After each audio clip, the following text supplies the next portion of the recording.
Start. In the case at hand, it is clear, crystal, that on the basis of a complaint made by a member of the Legislative Assembly, an inquiry was directed to be held. It has been innocuously stated that the complaint was relating to illegal selection on the ground that the appellant did not possess the requisite qualification and was appointed to the post of chest therapist. The report that was submitted by the Cabinet Vigilance Department eloquently states about the conduct and character of the appellant. The stand taken in the counter affidavit indicates about the behavior of the appellant. It is also noticeable that the authorities, after issuing the notice to show cause and obtaining a reply from the delinquent employee, did not supply the documents. Be that as it may, no regular inquiry was held and he was visited with the punishment of dismissal. It is well settled in law that if an ex parte inquiry is held behind the back of the delinquent employee, there are stigmatic remarks that would constitute foundation and not the motive. Therefore, when the inquiry commenced and thereafter, without framing of charges or without holding an inquiry, the delinquent employee was dismissed, there is clear violation of principles of natural justice. It cannot be equated with a situation of dropping of the disciplinary proceedings and passing an order of termination simpliciter.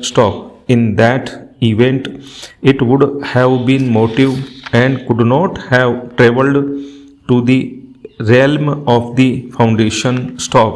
We may hasten to add that had the appellant would have been visited with minor punishment, the matter possibly would have been totally different.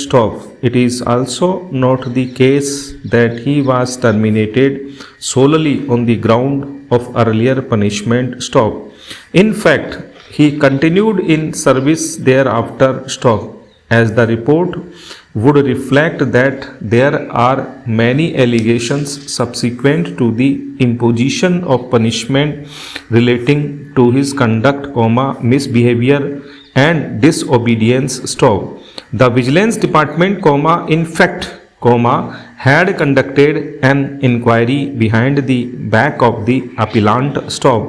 The stigma has been cast in view of the report received by the Central Vigilance Commission, which was ex parte, and when that was put to the delinquent employee, holding of a regular inquiry was imperative. It was not an inquiry only to find out that he did not possess the requisite qualification. Had that been so, the matter would have been altogether different.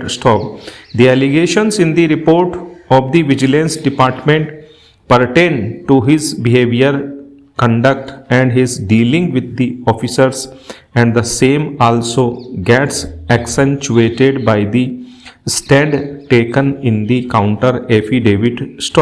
Thus, by no stretch of imagination, it can be accepted that it is termination simpliciter. The division bench has expressed the view that no departmental inquiry was required to be held, as it was only an inquiry to find out the necessary qualification for the post of chest therapist. Had the factual score been so, the said analysis would have been treated as correct but unfortunately the exposition of factual matrix is absolutely different. Stop.